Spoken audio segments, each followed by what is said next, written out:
I'm peeking around the corner. It's that guy, the older guy, the same guy that I keep seeing at the store. He says again, that's that bitch. That's that bitch right there. I'm finna call some females over here. I say about a minute later, a car pulls up. This girl jumps out. She's huge. She's not tall, but she's pretty wide. She's way bigger than me. She jumps out and she says, yeah, bitch, I bench press 300. I find it funny that every time anybody get jumped, that's when they know to get a firearm. They know to get a firearm. As soon as they get jumped, oh no, y'all think y'all about to catch me a second time, third time? Like slipping like I was the first time? Welcome back to another episode of Clocked Out Conversations. I'm your host Fahim, and today we got some more TikTok content.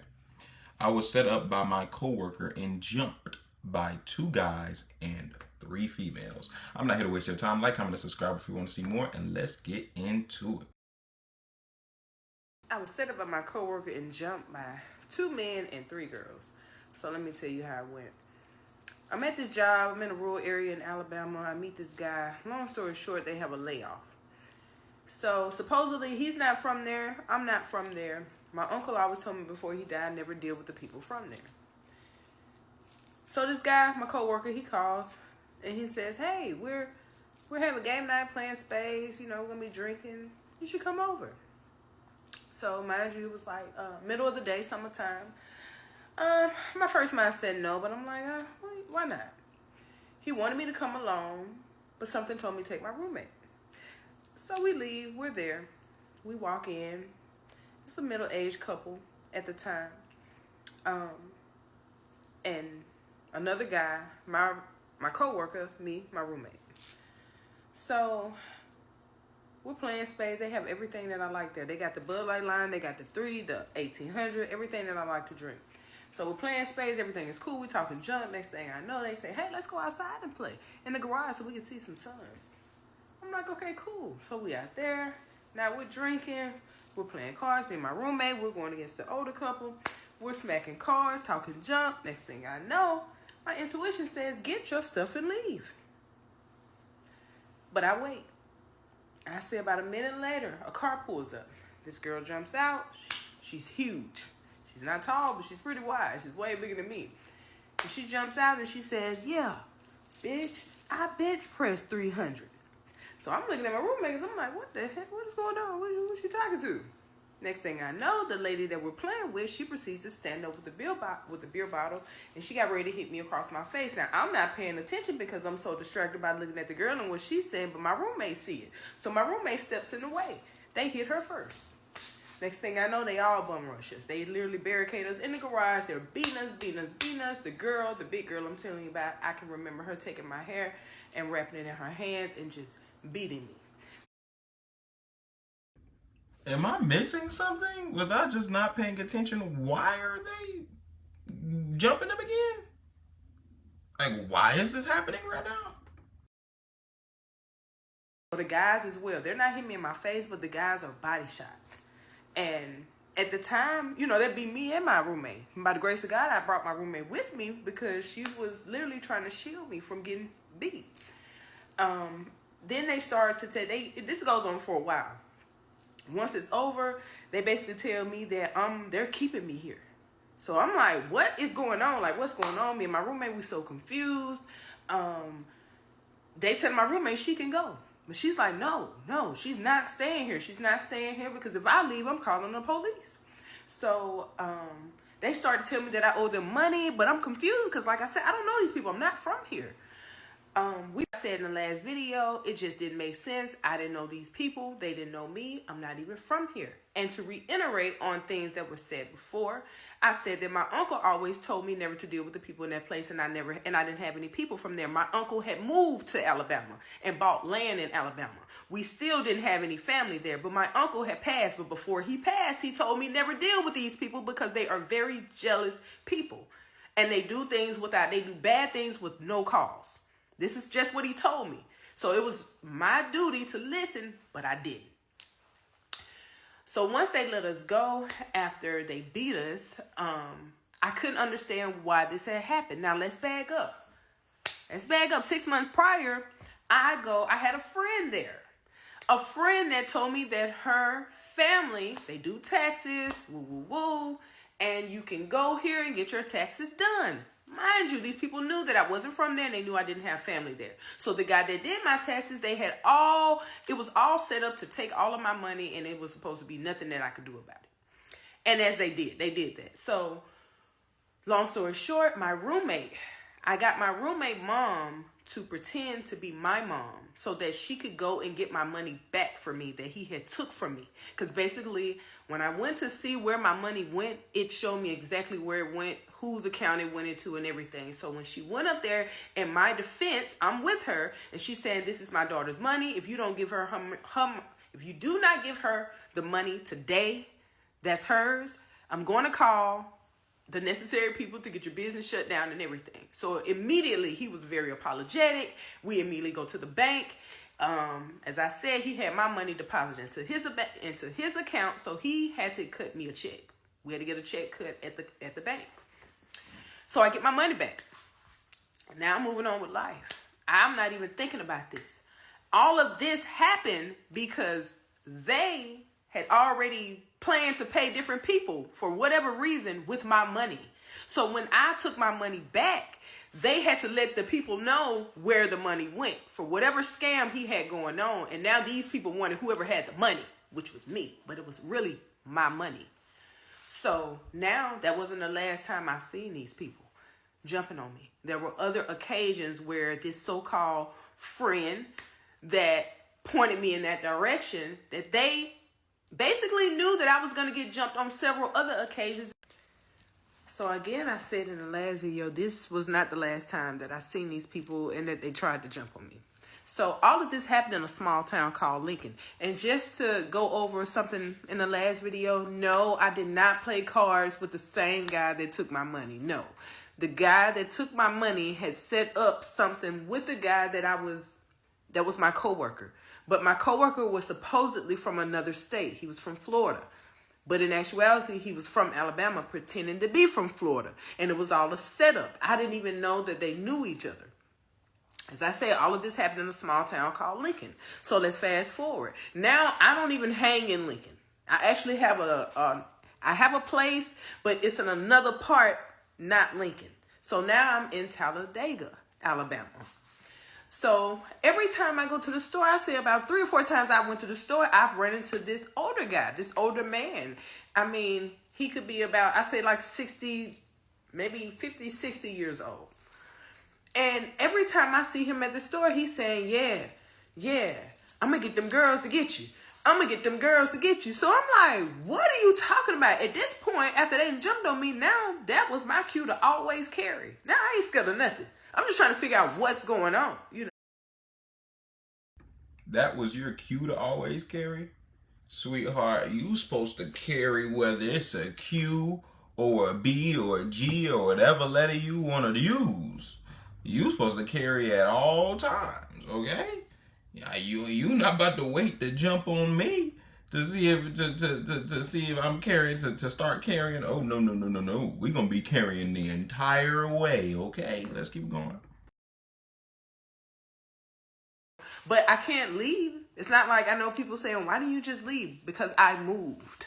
Because I actually took a chance and I moved somewhere else to make a life for myself because where I'm from is not a good place. So moving on. So now he's saying, yeah, I'm going to get them girls on you. So I'm like, what are you talking about? What are you talking about? So as he's saying this, another guy walks out the store. And he like, yeah, you need to pay my folks his money, pay my folks. So I'm like, who is your folks? And why y'all keep talking about some money? What are y'all talking about? That's when I find out they mentioned the guy's name who did my taxes. So I'm like, what? Like, now everything is starting to make sense. Basically, he did a scam. And he had these people involved, and somehow he was going to use some of my money to pay them, and now they're looking for me to pay them. But I'm not paying you because I have nothing to do with whatever y'all had going on. Like, I don't know you, you don't know me, so whatever he told you, that's really between you and him. But these people are not like normal people, I'm going to say that, in this small town. They're not normal, so they're not trying to hear none of that. Only thing they see is that hey, I see you. I know you got a lot of money. They knew that my uncle had a lot of money before he passed, and they wanted the money. So it's basically me. And now every time I go somewhere, I just got to make sure that I got my protection and I'm good. Because I can't leave. I can't move. Like my lease, I got a lease and everything. So let's fast forward. My friend, the one that pointed me in the direction to go to her family to even get my taxes done. I don't even know that she's involved with this at the time. I don't know this because, like I said, this is a small town. I'm in a whole nother town. I don't even know at the time that all of these towns are connected and all of these people are related. I don't know this because I'm not from there.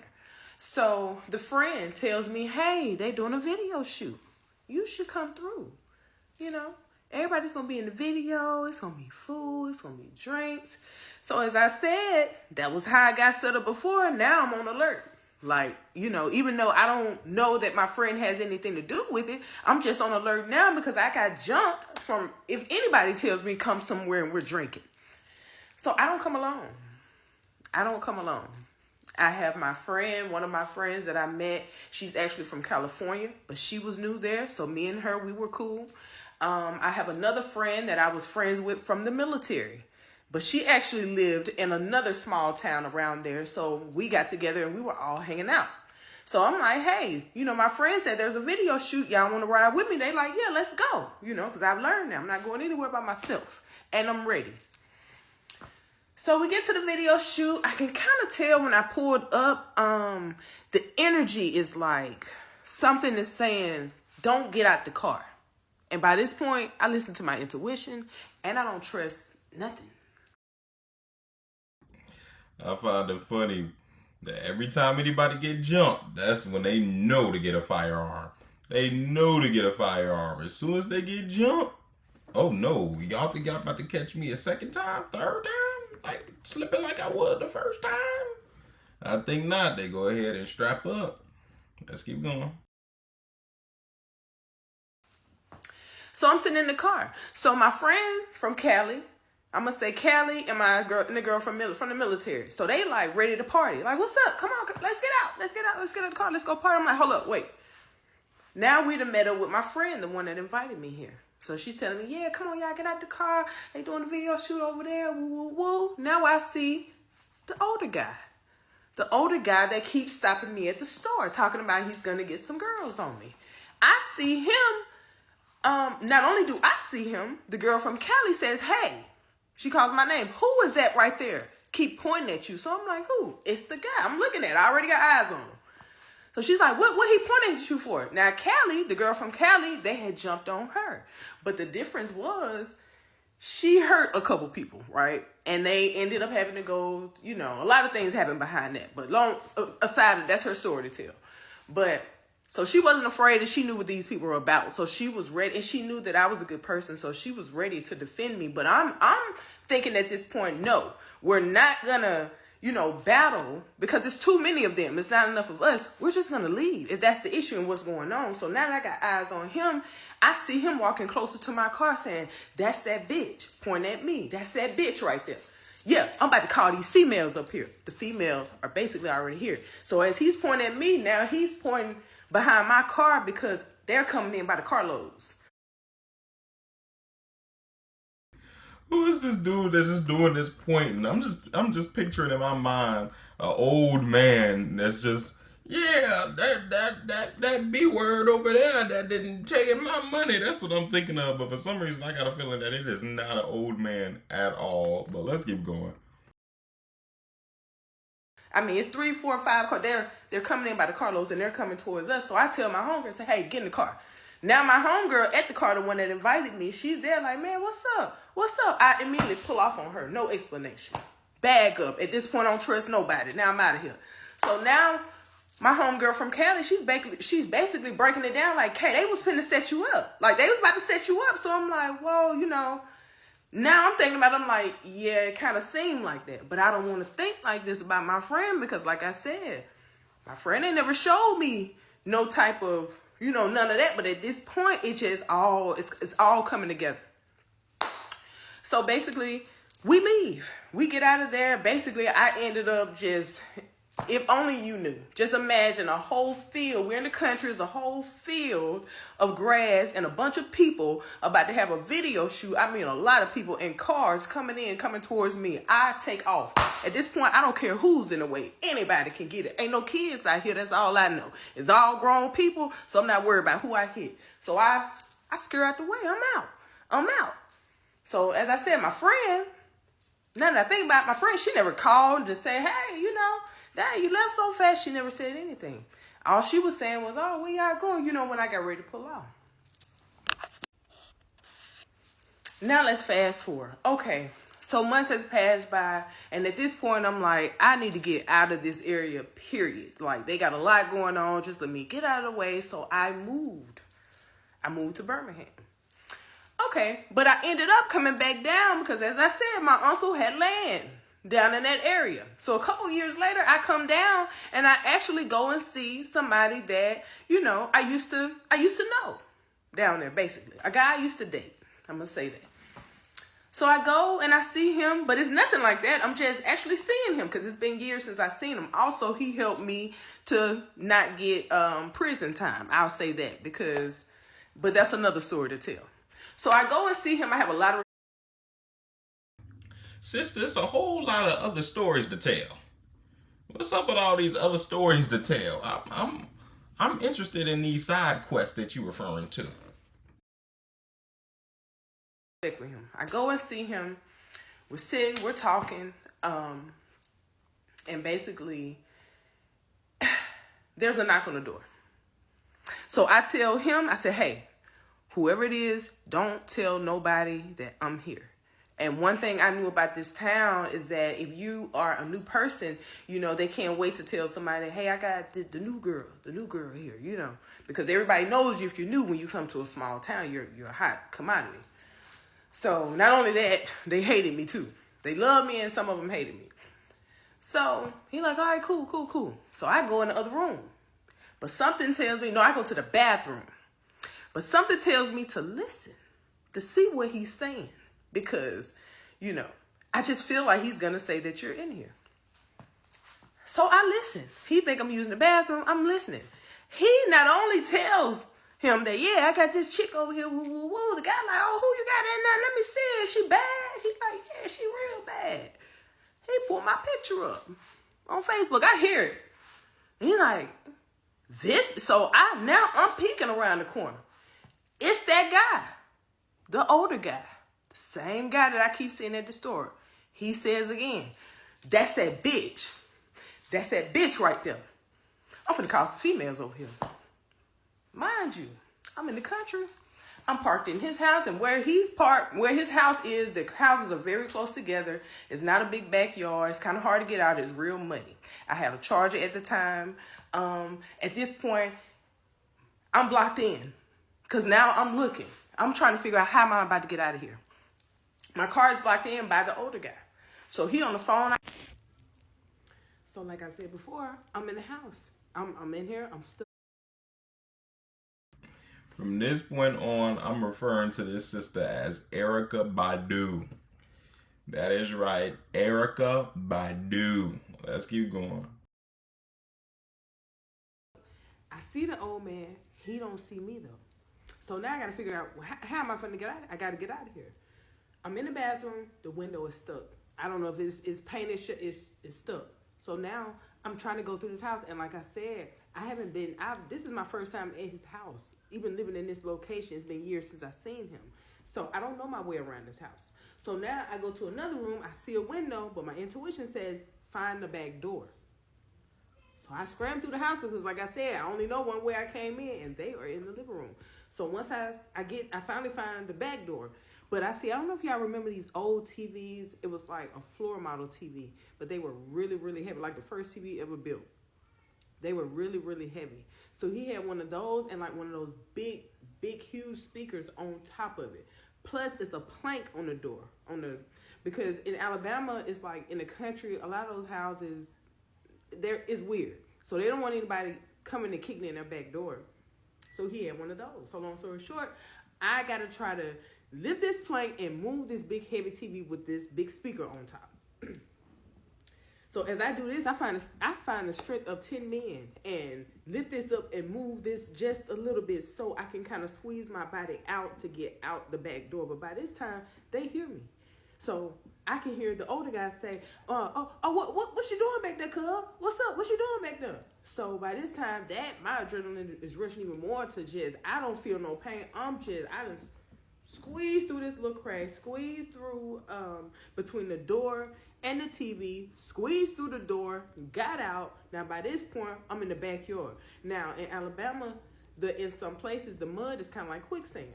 So I'm stumbling through the mud. Like I said, there's a lot of mud. Now I got to get to my car. Once I get to my car, I see he's parked behind me. He's in a truck. I'm in a Charger. So I can't just bag up and move his truck out of the way. Plus, it's a dog back here. I got to get out of the way and not hit this dog as well. So I get in my car. By this point, I'm rolling. Mud is kicking up everywhere. At this point, I done got stuck. Once I got in the backyard, I done got stuck a little bit. Like I said, it's not a lot of space. So once I get stuck in the mud, now I'm bagging up, I'm just like, oh my God, what am I about to do? So by this point, it's like, I don't know. It's like God just give me a little push. I get a little push, and all of a sudden, I kind of avoid the dog, but scurry around, still slide in the mud, but kind of make it on the side of the house. Now, when I go on the side of the house, I can see from the street, it's street lights. Not the street lights, but lights from a car, meaning that there's a car parked in the front yard. Now, I got to get up this small little tiny little hill to make it to the front to get out. And how it is, it's a huge ditch that goes way down, like maybe 10 feet down, right? But there's gravel to where you can get in as far as a driveway. This is how it is in the country. So you got to make sure that you don't hit this ditch and the car doesn't go face down like this. By this point, I'm on the side of the house. Now I got to give it all I got. I'm spinning. Back up. Spent off again. By this point, I can hear them because I want to hear if they're coming. I done cracked my window a little bit. I want to hear if they're coming around the house to me. I can hear them saying something. I don't know what. By this point, it's like I get another little push. The car just go. It just go. So by this point, I hit to the left because they all parked stupid. They're all parked to the right, even though the road is like so small, only big enough for really one car to get through at a time, unless one car pulls over. I go to the left, so I'm out of Dodge. Now I get out. But see, I sped the story up when I said I moved to Birmingham. Now remind you, I was in Talladega. So I ended up, when I left Talladega, I got an apartment in Pell City.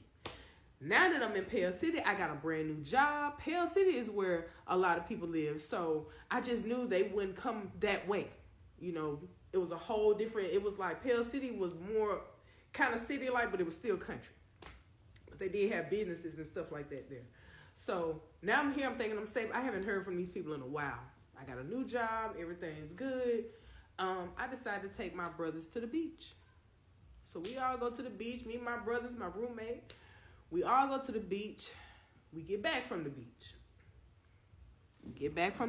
So I decided to go. My brothers, they laying out in the living room. They cooling, you know. I decided, I'm about to go in here and take me a nap. Go in my room. Now, where my room was, the front door was straight ahead. So all I had to do was kind of look out of my bed a little bit, and I can see my front door. Also, where I live now, nobody knows where I live other than me and my roommate. So we're not getting any knocks on the doors like that. If we are, it's something we know that somebody's not, who is it? Anybody would call first. So as I said, I done laid down in the bed. Now all of a sudden and it's very aggressive. So I'm like, hold up. Immediately I jump up. As I said, I carry now. Now I jump up, but I know my brother, they carry too. So by this point, my brother, he already kind of know what's going on. But like I said, I never want to get my brothers involved because I just know how things are going to happen. Right? So basically, by this point, I grab my protection and I get ready to go immediately towards the door. By this time, my brother's already, who the is that? Knocking like that. So as soon as he on the door, she screams, where that bitch at? By this time, my brother, I already see he got on her. By this time, I done ran to the door. So I'm like, oh, bitch, ain't none of that. Ain't none of that. The people that she's in the car with, how I know these were her people, they immediately, you can just hear the tires just screaming as they pull off and leave her. So by this point, I'm saying my piece, hey, bitch, don't never show up around here. I don't know what you thought this was, but don't pull a pistol. Now my brother letting it be known, like, yeah, bitch, we here. We live here. We live here now. Like, let them know. Anytime y'all show up, we gonna be here. So by the time they leave, now my brother, he like says, hey, what's going on? Like, this too much. You know, you got to leave. Then I moved to Birmingham. But as soon as I moved to Birmingham, like I said, now I'm 22 years old. Okay, so a lot of mistakes that I made, I had to grow. I didn't know any better. I moved. I had money, so I moved to make a better life for myself. I know a lot of people say, well, why didn't you go to the IRS? Why didn't you go to them? Because we didn't believe in using middlemen where I'm from. And some people say, well, why didn't you go to a professional tax service? Because in the country, it's not like that. In the country, there's so many black people that own their own tax services that's what we do. We go there. We don't do that. You know, no disrespect, but it's different from the city and the country. I lived in both, so I know. There's no big professional tax services in the country. You're going to find a lot of, like I said, black-owned businesses. And that's just what it is, but I didn't know all of that was going to go on.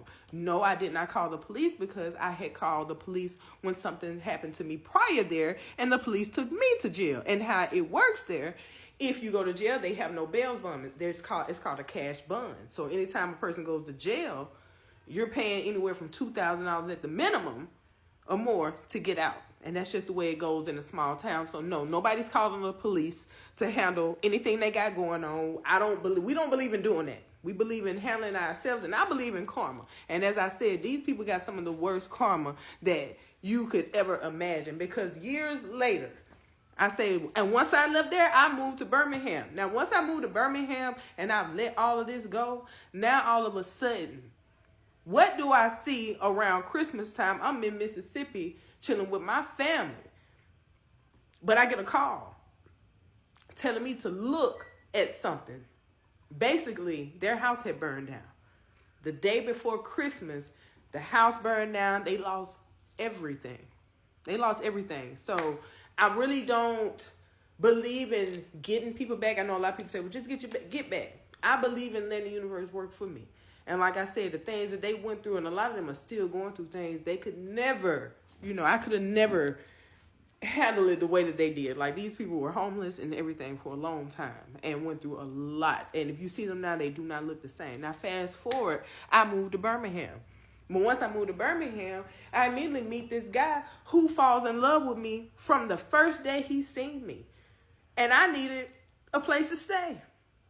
I had money, but I was living in a hotel. I was living in a hotel paying $100 a night. This guy, he was very, very nice looking. He had his own place. He had his own car.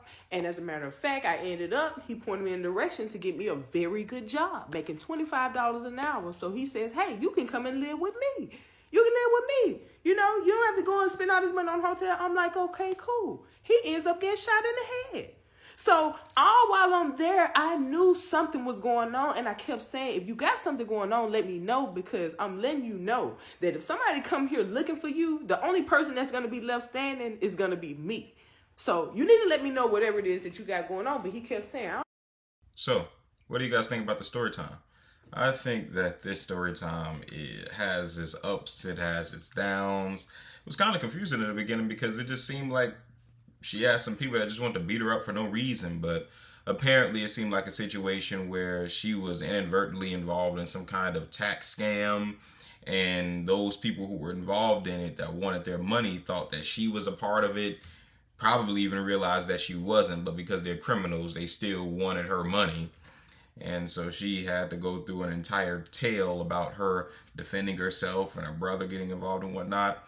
But I'm glad that the sister was able to make it out great. I could tell she's really pro-black, at least from the way she presents herself here, with all the little crystals and whatnot. She probably burned sage in the house.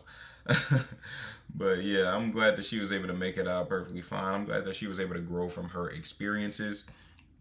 And I'm very glad that she supports black-owned businesses. She said that she doesn't go to the main tax services, and she made sure to support the black-owned ones at the time.